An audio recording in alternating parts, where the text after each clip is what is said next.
got junk in the trunk, she got baggage. Only hit it when I'm drunk, savage. I got nothing left in the trunk, baby. I'm with your bestie and she wanna fuck, she wanna bad bitch. Shorty got junk in the trunk, she got baggage. Yeah, let's find out. Let's find out how this mother doesn't know her son is the serial killer. Let's find out together.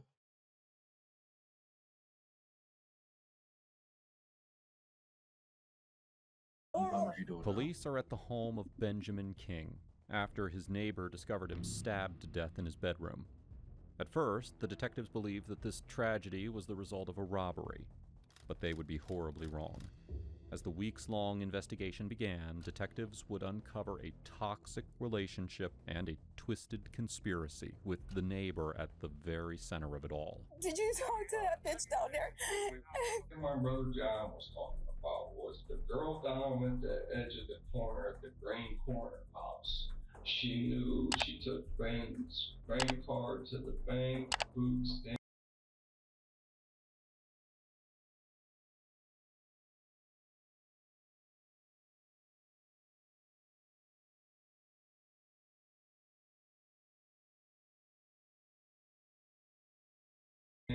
That's what my brother was telling me. But just as the investigators began delving into the case, only weeks later, another man is discovered stabbed inside his home under eerily similar circumstances. Wait. Gary!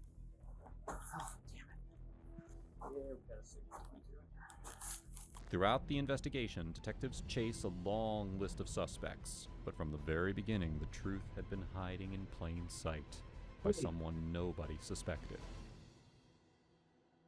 At 1:11 p.m. on April 8, 2020, Akron's emergency dispatchers received a 911 call from a woman who had just made a chilling discovery. Akron 911, what's the location of your emergency? Oh my God. What is the problem? What's the problem, ma'am? I went in and I'm yelling for him, and I know his doors thrown out, his cupboard doors were open. I went up the stairs and he was okay. He's laying on the floor, blood everywhere. Okay. Who is it? I'm gonna take His name is Benjamin King. He's my neighbor. Akron police officers are immediately dispatched to the residence. And while Heidi, the caller, had described the disturbing scene, what awaits them inside is far worse than they could have imagined. Imagine finding your neighbor stabbed out.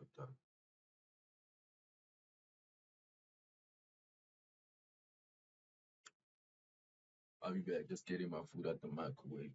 Needed to roll that shit up.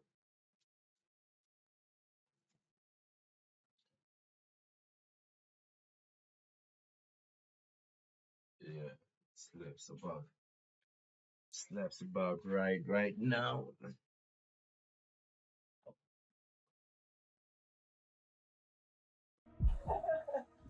His back door's unlocked. He's never unlocked unless he's up, you know. His door is open right here. All his cupboard doors are open to the kitchen. That's not normal. You wanna go hang out over there for us so you can have room to work here? Anything weird about it? What, everywhere? Like murder? It's either suicide or murder. Okay. Because there's blood all over the wall. I guess the ladder. But you can take a look yourself. So out of all the ways I could kill myself, I think stabbing myself is the way. Come on now. Especially in America, nigga. All of y'all got guns, dog. Why would I stab myself? Come on. These cops sometimes. Abatraban. Where's the stove at?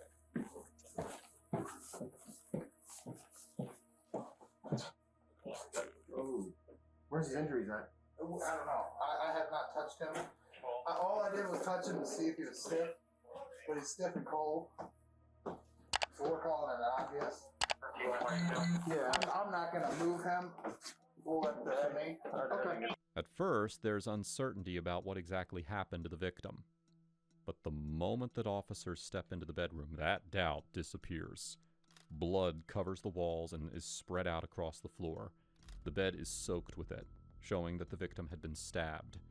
His upper body and head are badly wounded, and his hands carry signs of a desperate struggle. For the officers, it becomes instantly clear that they are looking at a brutal homicide investigation. On the bed, what do you see in that? There's blood on the comforter, and then obviously here, and in the sink. So, I suppose we ought to just, yeah, I mean, start a crime scene log, get a hold of DB, and get somebody out here. Yeah, we're gonna have to. As officers comb through the house, they stumble upon something unusual in the kitchen. A discovery that will soon point them toward a crucial lead in the case. The way you call and said that all these cabinets in the kitchen are open, and she checks on them on a regular basis, and she's like, I don't know why that would be like that. Like someone was in here looking for something. Like all the cabinets here are open. I mean, who does this? Yeah. Unplug the camera, dog. There's no dead body there. Show us the cabinet. This is something odd. It is a bizarre scene, Cabinets, one that suggests that someone may have broken in, a robbed cabinet. the victim, and then killed him. But the brutality of the attack points to something deeper. The injuries on the victim's body suggest that the killer may have known him and acted out of anger or revenge. Officers turn their attention to Heidi, the 911 caller, who first found the victim. He's dead, isn't he? Oh my God. Yes, sir. Look at that. One second. Make sure it's from your side. Oh my God, I'm right here. Heidi told the officers that the victim was 69-year-old Benjamin King. She lived just a few doors down and checked on him every day. But on this day, when she walked into his house, she found Benjamin lying unresponsive in a pool of his blood. At 11:30, and you spoke to him then? No, I didn't see him. I thought he would lay down and take a nap from 3. Oh, okay. And the door was locked. It was locked.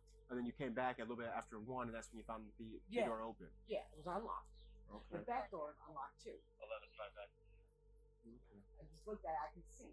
I mean, I could Does he see. usually keep his doors locked? Yeah.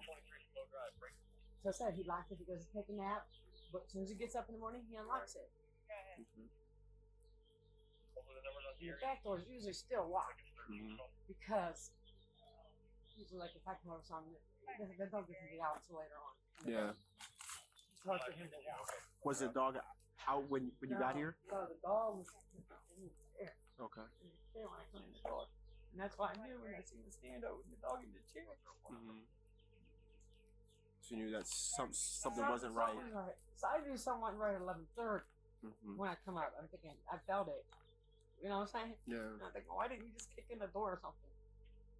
You know? Detectives asked Heidi if she could think of anyone who might have wanted to harm Benjamin. She mentioned 2 brothers, Justin and John, who often visited his house, and recalled that something unusual had happened when they were there the night before. And he asked if he could go, he had to take us. So he said, and he told him, no, because then he come down with his gun and said, tell him now if he wants to go in the bathroom, come in. So, You got a gun in there? that's what I've been told, I don't know. Don't know. Because they drive, something about the Hummer thingy, whatever. There's something about Jaybird. Hello? One of the officers would immediately drive down to John's house and learn that Justin has serious problems.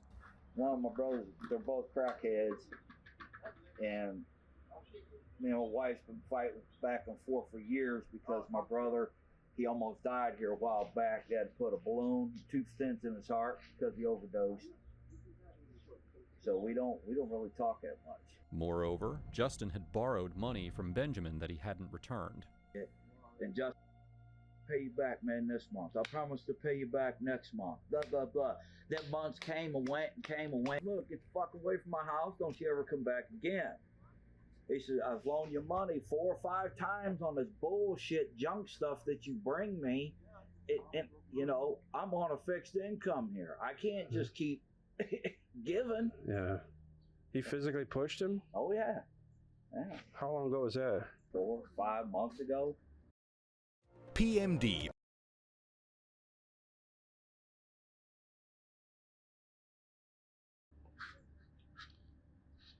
And I was sitting there, and I just left it go. Oh, you were actually there when it yeah. happened? Back at the scene, officers begin canvassing the neighborhood, and some neighbors report seeing a vehicle at the house earlier that day. On my friend's porch, and I saw this goldish, older style Hummer, big body Hummer, speed away from over here. I didn't hear no noises like gunshots or anything. Okay.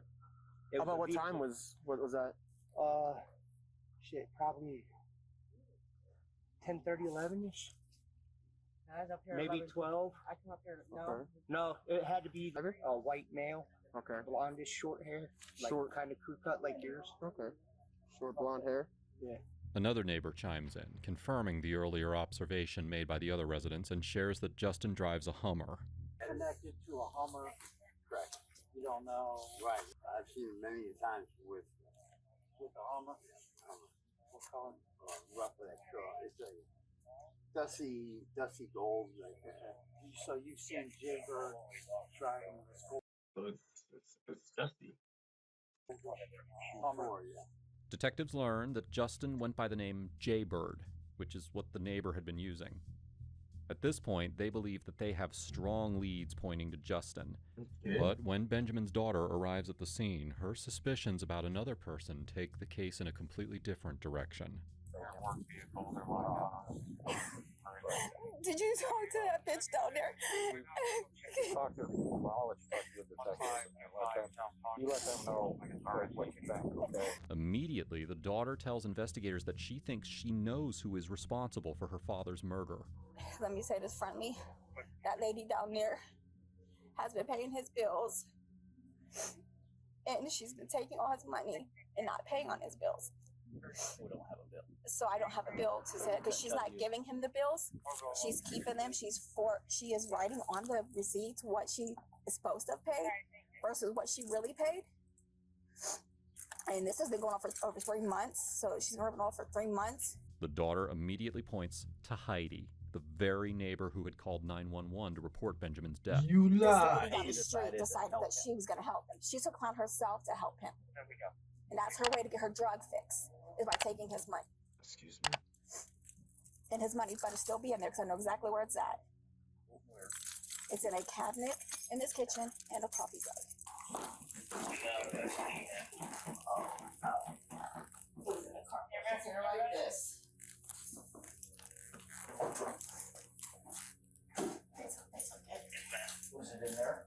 No, it was in a container like this. Red folders? Yep. Where does it keep it? It was in here. It was, say, I had everything what it was for. So whoever did this knows exactly where he hid his money. And she's one. Down here. Those two are the suspects. The daughter explains that Heidi and John, Justin's brother, were the only two people who knew where Benjamin kept his money. This becomes even more troubling when paired with reports of Justin's vehicle being spotted in the neighborhood around the time of the crime. Detectives now make it a top priority to find Justin, and about 19 hours after the murder, they track him down and they speak with him for the first time over the phone. I haven't talked to him for weeks. Me and my brother was over there together one day, and they were all drinking and having a good time or whatnot. And my brother had some people supposed to come over there and buy some aluminum wheels or whatever, and I guess they didn't fit the guy's Chevy. But man, that's a good old dude. I couldn't see anybody doing that. In a later in-person interview, Justin immediately denied any involvement in Benjamin's murder or any knowledge of his money in the cabinet. He admitted borrowing from Benjamin, but he claimed that it was only small amounts. He agreed to provide a DNA sample and even handed over his phone for a search. Justin also admitted to a confrontation with Benjamin, after which he was kicked out and banned from the house. He then mentioned a name that was already familiar to investigators, Heidi, the neighbor who had discovered Benjamin's body. What John was talking about was the girl down at the edge of the corner at the Green Corner house. She knew she took Ben's bank card to the bank, food stamps. That's what my brother was telling me on the phone the other day. And he thinks that she might have something to do with it. So if I point a finger, I'd probably check her for sure. Detectives cannot ignore the possibility that Heidi may have been involved, especially after what Benjamin's daughter had told them. The case is quickly becoming So why aren't you taking her in? Tangled, full of accusations but lacking solid evidence. Each new lead only seems to complicate matters rather than bringing them closer to the truth. With growing suspicion, the detectives decide to bring Heidi in for questioning. I understand that you would pay his bills. Well, that's where we had a dispute, but it wasn't between anything. It was between me and him. It was I went to pay his bill. One night I didn't pay $40 on it. I need to borrow that. He said, "Go ahead." Did not remember. I paid him back his $40. That's why I was still around with him. What kind of bill? It was I paid $40 since my only got paid. You know, I was in search with my bills too, but I take them back. That's why I was up there. Then when you were up there, just when the sorry to go pay the bills, and honestly didn't have a problem with that. Detectives press Heidi to share anything that she may have left out about the day that Benjamin's body was discovered, or about anyone else who knew him. And that's when she mentions her son, Jason Shockley. He's got out of prison and stuff, so when did he get out of prison? This September.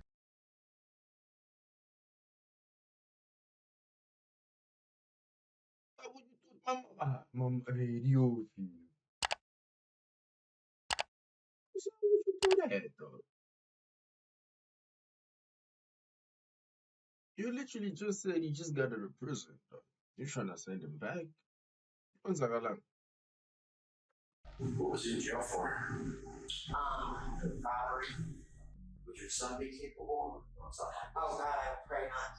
No. I pray not. For investigators, this is a major lead. Since Heidi knew about the cash hidden in the coffee can, it seemed likely that she had told her son, Jason, who may have decided to rob Benjamin and, in the process, murdered him. Detectives now have a new suspect with stronger cause for involvement. But just as they set out to track down Jason Shockley, an inmate at the Sumner County Jail reaches out with a crucial tip about Jason. He claims that he overheard Jason talking about Benjamin's death while they were both behind bars. But before we get to that, if you are finding this video interesting, please do us a favor. Make sure to hit like and subscribe and help us get to 1 million subscribers. Wow, and now, let's dive back in. Yeah. Let me like your shit, So yeah. I'm told you told one of the deputies you got some information about a homicide. Yeah, over there on King Court. Tell me about that. That's about the old guy that got stabbed. Yeah, his mother found the body. Everybody in the neighborhood know the kid did it. His son, her son. How do you know this? Yeah, he called me. Well, I seen him a couple days after it happened. He told me he had money. Yeah. And then I heard him and his mom arguing on the phone. Wait, why is this nigga snitching, though? Like, is he trying to get out or something? Like, is he looking for a deal? Why is this nigga snitching? Like, I got scared. Like, what the fuck? It wasn't supposed to go that far. Because she always going over the house, cleaning up when she been doing that for years. You know what I'm saying? The inmate's claim is bold, but without evidence, it is still only hearsay. And while tracking down Jason becomes a priority, investigators have no idea that an even bigger twist is just around the corner. 6 weeks later, on May 21st, 2020, at 9:37 p.m., Akron Emergency Services receive a frantic call from a son worried about his father. Akron Police and Fire, Canty. Hi, how are you doing? My name's George Bayless. I'm down in Florida now, but my father's still up in Akron, and we haven't been able to get a hold of him, and some of his neighbors got a hold of me today, too, and said they haven't seen him since Saturday, and he hasn't been getting any of his packages off the porch. It's just weird, though, because his car's not there, and people saw him out. They said there were some people over there they didn't really recognize. All right, so we have it, and we're going to get someone. The rate how you like, that nigga about Frank, that nigga's chill, dog. Just worried about his death. Over there to check it out, and then we can give you a follow-up call. When officers arrive at Gary's home and they get no response at the door, they force entry through the side door. Away.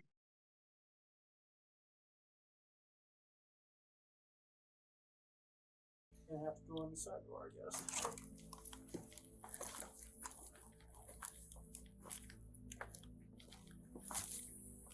Oh no, he hasn't picked up his mail. I wonder if I can get.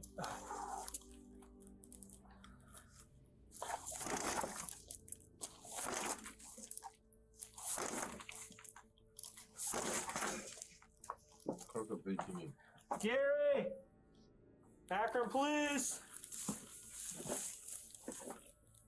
Gary, it's Akron Police!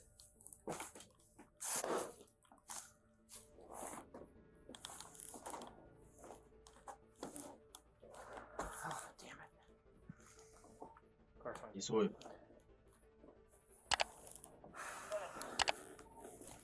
Yeah, we got a signal 22 in here.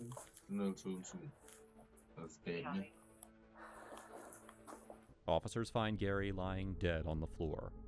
When detectives arrive, they are faced with a grim mystery and no leads. Only the fact that Gary has multiple stab wounds to his chest and neck. The stench inside the house makes it clear that he has been dead for several days. Detectives immediately start searching the crime scene for clues. Soon after, the officers spread out and start speaking with the neighbors.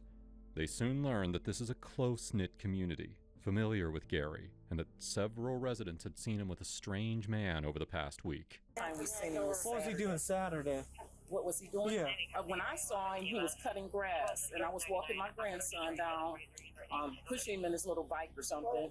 And Mr. Gary turned his lawnmower off, and he said, "Hey, Denise, you guys are taking turns walking the grandson," because my husband walked me down and my daughter too. And that was the last time I actually. And that was Saturday. You were sure that was Saturday? Anthony keeps saying he said it was Saturday. Anthony said it was Saturday. All I know it was my daughter went to work and I had my grandson. He's had packages delivered all week, and we've been picking up his packages, waiting for. So that's what prompted the call yesterday. Yeah, we have 5 packages in here for him, and they're all car parts. So we thought maybe his car broke down somewhere, you know. Okay. Do you remember anything else about the guy with the cane you saw? His hair, anything like that? How tall he was? Skinny, fat? Not real skinny. Okay. Just medium build. You said they both got in the car and left? Yeah. Okay. All right. You saw him cutting lilac bushes with another male. Yeah, and I don't know who that was. Can you describe him to me? That's very important. He was a younger guy, is all I know. White? Yeah. And I don't know, if he was staying. I know nothing about it other than. Do you know what his hair was like? And that's a lot of questions. I couldn't tell you. Leave the old lady alone, man. Seems like he was short, Leave the old lady alone. but I don't know. Shorter than Gary? No, I mean his hair was short. Oh, okay. Detectives soon learn that Gary's car has been spotted at several locations over the past week. It appears at multiple gas stations, and investigators obtain the surveillance footage. Unfortunately, the video does not reveal the identity of the driver. But the bolo works in their favor, and soon a witness contacts authorities, reporting that they saw the car and they know the driver. The name sends a jolt through the investigators. It's Jason Shockley. Speaking with you. Okay. Jason came over Sunday morning. He was gonna help. What? Is this nigga stupid? Oh, it's that, oh. What?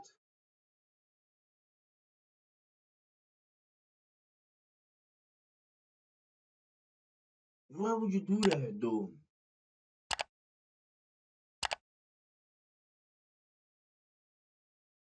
Let's say it's him, dog. You rob the nigga, it goes bad.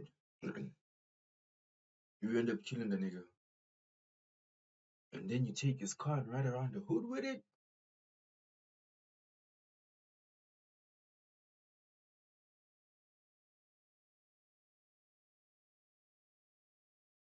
Oh, that's not even the same nigga. This is Gary's car. Who's the guy that was found dead the first time? I forgot his name, but like it's connected somehow. It has to be. Help me work on the house I'm working on.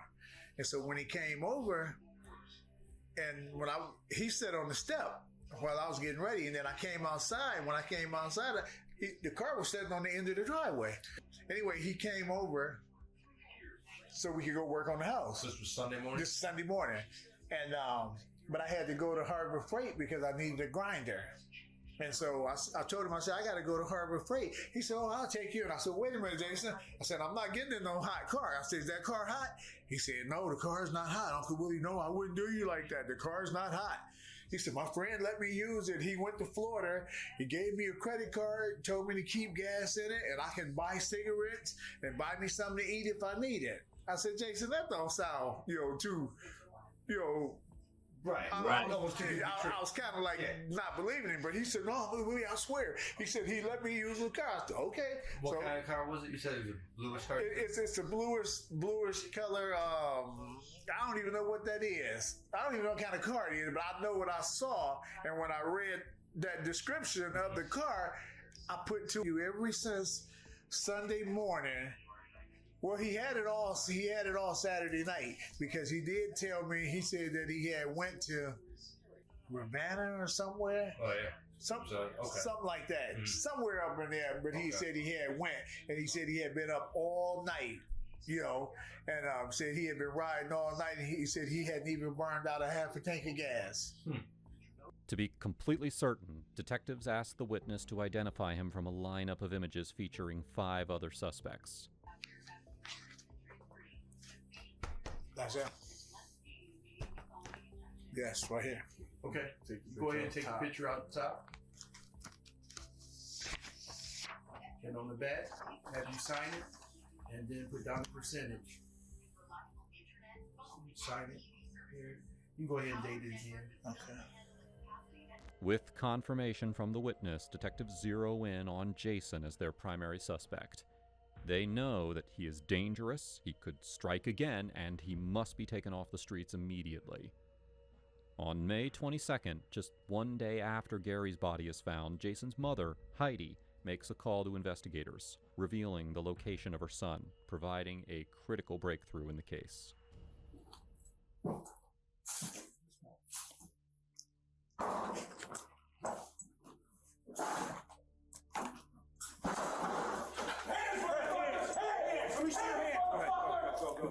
Hands! Don't move. Roll over and put them on the top of your head. Roll on your stomach, hands are behind your back. Let's go! Yes, sir. Yes, sir. Hurry up, Jason. Look at that nigga's room, bro. That's probably not even his house. Two? Yeah, I got 2. When officers arrest Jason, they find Gary Ballas's credit cards in his possession, and Ballas's car nearby. A damning discovery that links him straight to the crime. Hey, Jason, where are the keys to Gary's car? Where are the keys to Gary's car? Hold on, when I got drunk last night, I don't even know what happened to him, sir, because somebody let me use the car and I just got drunk last night. I lost that and lost other things. Well, who let you use the car? Some dude named Tommy. Tommy? Tommy what? I'll be honest with you, I don't even know the last name. White, black? He was a white guy.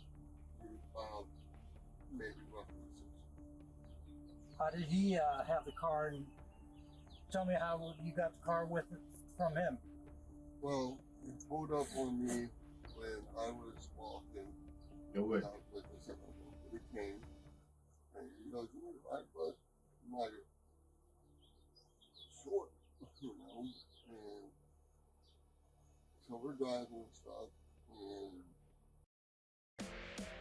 Nigga, your story doesn't even make sense. You can't lie for shit. You can't lie for shit, though. he goes, "Man," he was like, "I hate seeing people walk." He was like, "Why don't you?" He was like, "I hate seeing people walk." Okay. He was like, why don't you take this for a little bit?" He was like, "And then come get me." He said he was at. Where was this at? I was walking right up here on Johnson. He told, he He told me to drop him off down there at the little bar down on S.I.N.E right there by the church chicken and stuff. Miller Hotel? I'm not sure the Okay. name of it. So where are the keys at now? I really don't know. Honestly, sincerely, do not know. I didn't even know whose car it was. Well, you were driving it last, so you gotta know where the keys are. I got drunk last night, so I really got drunk last night. Like, So you're saying you blacked out. You had no idea what. I don't know because I lost my other phone too. From the start, Jason gives evasive answers, and detectives know that getting him to talk and reveal the truth will be anything but easy. I'm going to record this interview because it makes it easier. An incident that happened the other day, and I know you're in possession of several items that are my victims. So I want to talk to you about those and find out how you know my victim. Okay. So, please explain this to me. How do you know Gary Bayless? I don't. And here's I'm not familiar with the last name. I know a couple Garys. Okay. And here's the thing too. Older Gary. I know a couple older Garys. One is my mom's landlord, and one lived up by my cousin Nikki next door. Where's that? On Wilmot. Okay, that's the one we're talking about. So your cousin Nikki lives up there? Yes, my cousin Nikki. She lives next door. My uncle Donnie lives a couple houses down. Okay, so how do you know that Gary? I knew that Gary, like I said, my cousin lived next door, but my mom used to go over and help him out a lot.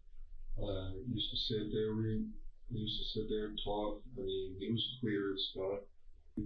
Just a few days ago, me and him was clipping flowers off of my cousin's bushes, and he was taking them around to the neighbors. Like, how long ago was that? Today's Friday. I still kind of like the thing. Around Monday or something like that. Like around Monday? Okay. I think it's probably about around Monday or Tuesday. Something. Tell me about that. Well, I was walking down the street, and he had a couple flowers in his hand. I was like, "Hey, Gary, how you doing?" We stopped, I walk with a cane and stuff. We stopped. You walk with a cane? Yes. Okay. Yes. We stopped, we're sitting there talking and everything, and like, what are you doing, Jerry? You know what I mean? Because I could tell he was already drinking. Okay. And he's like, "Oh, I'm just clipping flowers, taking them around to the neighbors." I'm like, you're silly, you know what I mean? Right. We just sitting there talking. So he invited me. We sat on the porch, drank a little bit of wine, and I left probably about 9:30. How'd you leave? I walked, and then I went back probably about half hour later. Okay, and this is what I didn't tell you guys in the car, right? I went back, we sat there, we talked for another 15, 20 minutes. Mm-hmm. And I asked him, if there'd be a possibility if he can lend me his car so I was able to get to work and stuff. Okay. And I was like, make sure I put gas in it and everything else.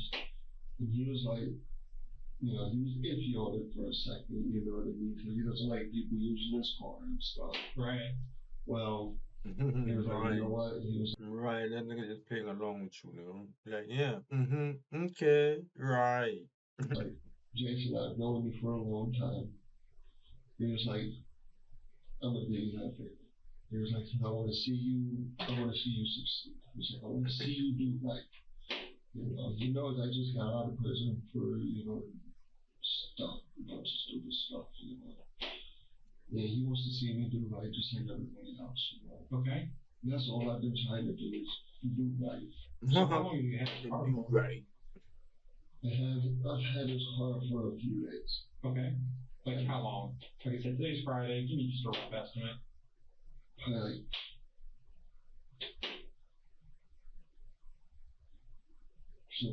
since that night, I think it was like Monday night.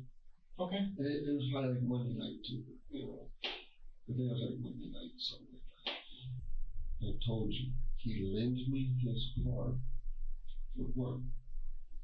Because my mom's in-law lives in Medina. Okay. Okay. I work for him. I do work for him. But I also do work for other people. And Gary, I just have a hard time getting back and forth. That's why he was willing to help me. That's why he lended me. Why is his neighbors and his son and everybody else saying that he will not lend his car to anybody? Everybody's told me that. And that's where they're full of crap. Because he's told me when he even went before to see his son, he'd even left his car with the one guy, Anthony. You know, I talked to Anthony last night, and Anthony said nobody ever uses his car. Anthony now. That's more crap, because that came from Gary's mouth. But Gary did. Me and Gary had sat and talked for it. Like, since I've been home from prison, I've been over to Gary's house a number of times. Since I've been home from prison. I've been over there a number of times. So let me ask you a question. When our medical examiner, they check his body, are they going to find any of your DNA on him? No. Okay. Not at all. Like, I didn't know he was dead. Okay. Believe me, if I would have known. You didn't smell him when you went over there Wednesday? Because he would have stunk by Wednesday. Look, all I did was knock on the outer door. You could smell it from the sidewalk. Do you see blood anywhere? Not that I paid attention to. It was like 7:30, 8 o'clock when I went over there. Tell me where these credit cards were. Where they were, they was up in the top thing of the car. He said he did not ever loan his car to him. Gary did not loan you his car. Yes, he did. He did not. He did. Jason, now come on. He did not. Tell us what happened. You know you've got a very expensive habit. And I work for my habit. Jason, what do you do? I do forestry, landscaping, and home renovations. For who? For Gary Thomas. How much do you make? I make $10 an hour. Also, I was supposed to have been out in East Liverpool making $12 an hour just as a living. So, if you supposedly work, why are you going out and taking money off old guys' credit cards? Because at the moment I needed cigarettes and stuff like that. I kept gas in the car and everything.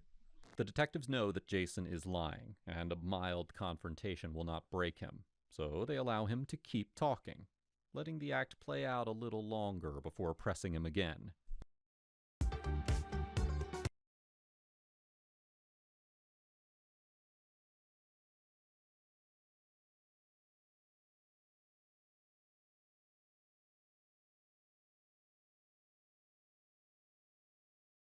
But at the same time, I'm not no fucking murderer, dude. That's not shit that I fucking do, man. Well, sometimes people don't plan it. Sometimes people get in arguments. No, not at all. That's not what I do. Period. Anybody that knows me will tell you, that's not what I do. So what, I smoke some fucking crack. So what, I smoke weed. So what, I drink every once in a while. Okay? But hell fucking no would I do some stupid shit like that. Okay. At all. Like, he's not going to loan a car to anybody when he normally does not. Okay. You guys believe what you want. Y'all didn't know Gary. Period. We didn't know Gary, but we know the facts. Okay, you think you know the facts. So then what are we missing here? I don't know. I have no idea what y'all missing. Y'all don't wanna listen to something that somebody tells you. No, we're listening. Okay. I have sat here and told you everything. I could have sat here and been like, I don't know what the fuck you guys were talking about, or I could have requested a lawyer. Okay, Jason, listen to me. I could have just told you guys that this was over with. I want a lawyer. Jason, listen. No, I'm actually sitting here willing to talk to you guys. Focus. Come on, man. Listen to me for a second, okay? I come in here and I started to ask you what's going on, that we know you have some Gary's property. I already knew you had his car. I already knew you had his credit cards. I already knew you've been to his house. So you're talking about us not listening to you. Those didn't come out of my mouth. Right. You sat there and explained everything that I already knew. Exactly. So don't you think it's odd that we're looking into a guy that was killed? You're the last one that anybody's seen with him. You have possession of his car. You have possession of his credit cards. And the dude's dead. I mean, don't you think it's odd? And you're saying that you were there when he wound up dead. I know it's odd. It doesn't look good for you. I know. So if something happened, listen to me, just hear me out for a second. If something happened between you two, and you guys got into a fight, and things got bad, you need to tell us now. Because when we start doing DNA testing on his bed sheets, and on his body, and everything else, if your DNA comes back there, you are screwed. So you need to be honest with us. Sometimes people get in arguments and fight, and things get out of control. Sometimes people die, and sometimes people that are the ones who are responsible for their death don't get charged with murder if it's self-defense. I don't know. If you didn't do it, then you got nothing to worry about, right? If you did it, then every time you close your eyes, you're going to see him laying there. You're going to see how the condition he was in. You don't seem very upset that he's there. I'd be upset that my friend at 9 years is there.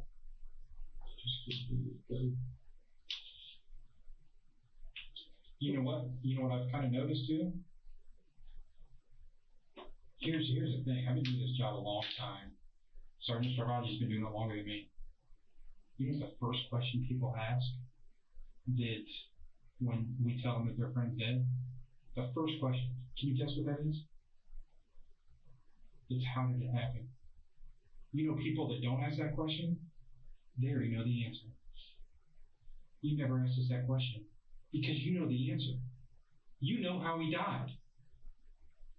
Which is why you wouldn't ask us that question, because you know how he died. And you know how I know that? Because you were there. As Jason's defenses begin to crumble, the detectives press harder, determined to break through completely and uncover the truth.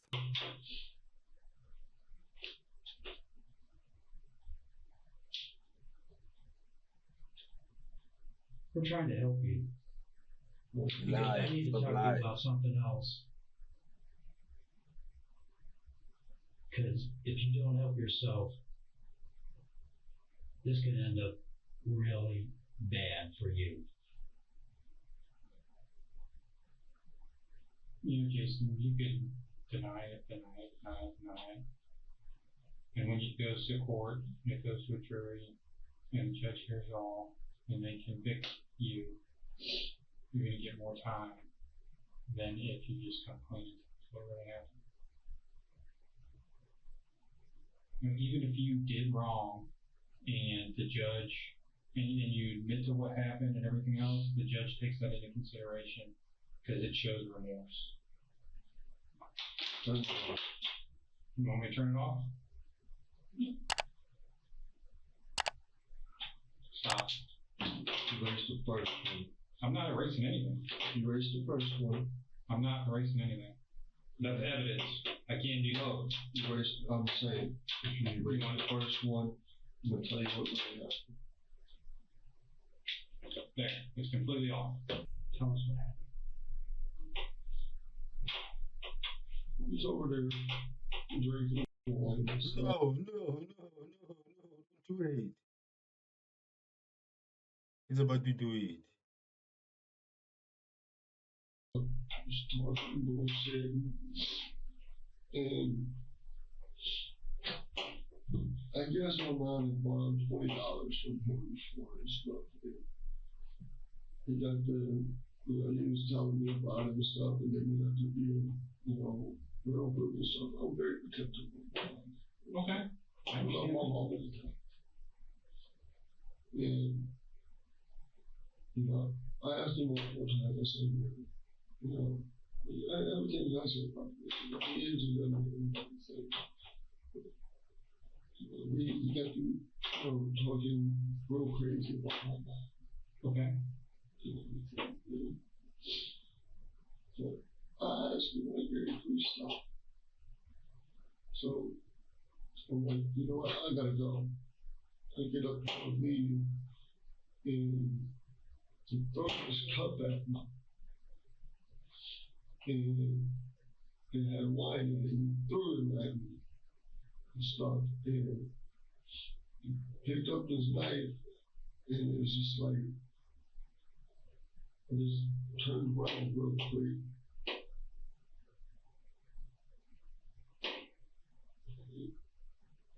What happened when you turned around? I pushed him down, he dropped the knife, and I picked the knife up. Where did you push him down? Back into his chair. Like where the computer's at? Yes. Okay. And he fell down. He fell back down into his chair. Okay. What happened? And he said, I'll shoot you. Ah. Yeah, Ah. Said I'm gonna shoot you. blood and stuff. And when he went to reach, I was like, like that. Like that. Pay attention. You're standing. No. Where do you think you're standing at? Don't know. Just like, all I know is when I came to, I was standing there by the, like, I was standing there by the door, and he's laying on the ground. Can you describe me what you look like when you're on the ground? Blood. On his clothes? His shirt was open. Do you have any clothes on? Just his pants. I went through his pockets for the keys. Why'd you take his pants off? It was already halfway off. Where'd you put them? So you put the pants by the bed? And then you took the so scared. I can imagine you being scared. Somebody come at me, I'd be scared too. But nobody's gonna believe me. Just not gonna hold me out. No way, shape, form. Did you know he was dead when you came to? Did you see him breathing? I don't remember.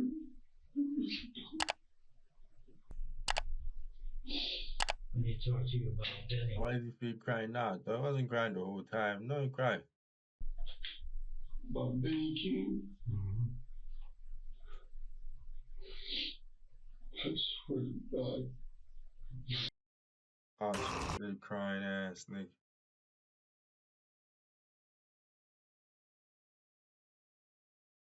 Please fucking tell me who did it. You tell me. I wish I knew. Cal was a good man. He was a good man. I know his nephew Todd Allen. Stuff like that. Jason, I know. Your mom found him. Yeah. Everything you told us about Gary, I think it happened with Benny. No. I got two people saw you running with two trash bags. Yes, that was with the blankets and everything. And my mom will tell you that. And that was going to that house. It was raining. And I wasn't running. So whoever told you I was running, you lied to. Because anyone knows, here in the county, I'll tell you I had an open wound on the back of my heel. I had a torn Achilles tendon. Never had the surgery. Okay, maybe not running, but leaving his house. No, not his house. I left my mom's house, and my mom will tell you that. The bags were still up there in that room. That had the blankets and the covers.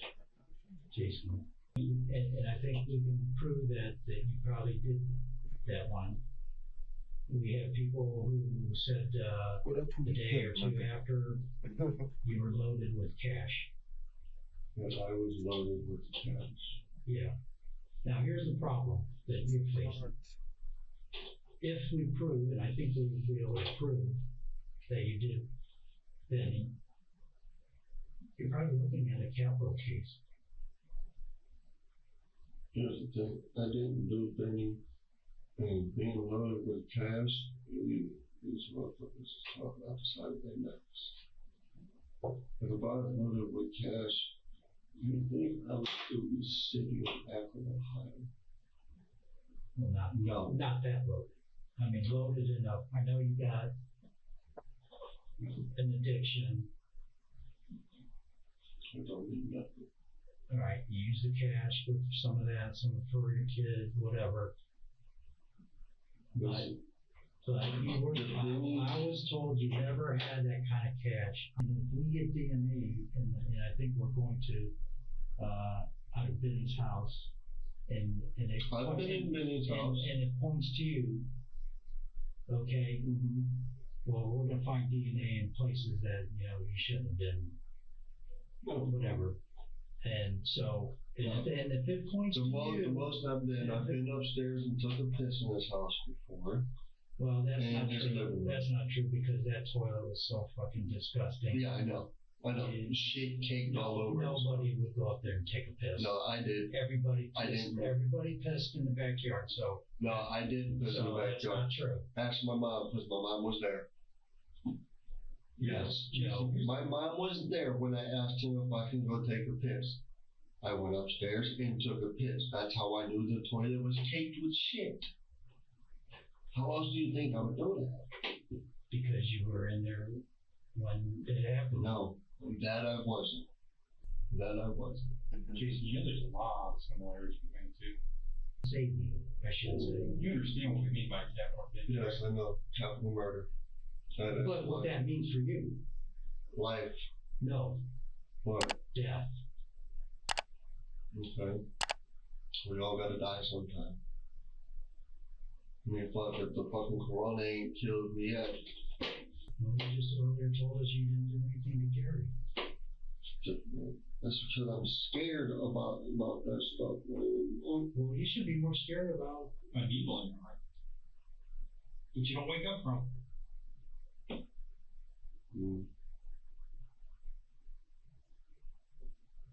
These cops, they don't know how to do their job, these cops.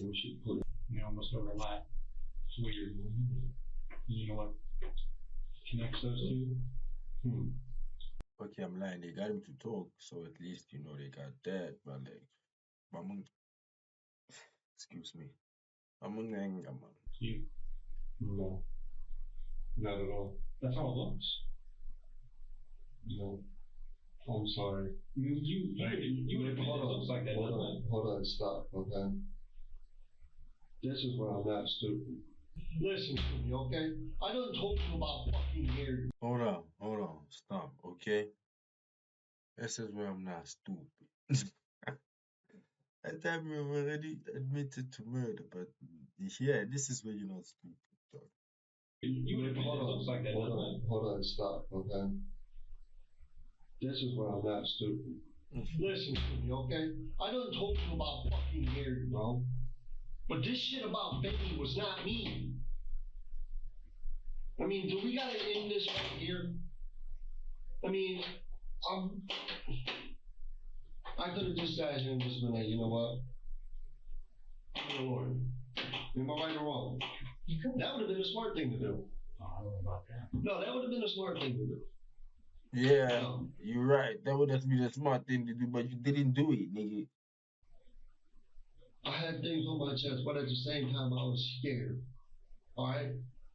I have never been threatened to be shot. At the same time, let alone have somebody fucking jump up at me with a knife. Alright, if you want to leave it at that, then we'll leave it at that. Please. But again, because like that Benny thing, that's really gonna irritate me because I did it. Like that's really gonna make me go off on a deep. Because Benny King, no. As far as I know, he didn't keep money like that. I didn't ever, like, you telling me that he kept several $100 is the first I've heard. My mom never told me nothing like that. She told me that day that she found him. Okay, my mom never said nothing to me about him keeping several $100. I was just saying, everybody in the neighborhood. I didn't. People would take stuff to him, he would buy stuff. See, I never took nothing to Benny to sell. Jason never admits to any involvement in Benjamin King's murder. However, detectives believe that he learned about the money hidden in the coffee can and he confronted Benjamin while trying to steal it, leading to a brutal stabbing. It is also clear that his account of Gary's murder is a lie. Investigators suspect that Jason asked Gary for his car, and then when Gary refused, it triggered the fatal attack. Although the murder weapon was never recovered, forensic evidence, witness statements, and the striking similarities between the two cases were more than enough to charge Jason Shockley with double homicide. In April of 2022, 2 years after the murders, Jason Shockley pled guilty to 2 counts of murder and 2 counts of aggravated robbery, and was sentenced to life in prison. He will be eligible for parole after serving a minimum of 25 years. Now, if you think this case was horrific, you need to check out my video on the horrific death note that was found by the police. It was stupid. A stupid serial killer. Idiot serial killer.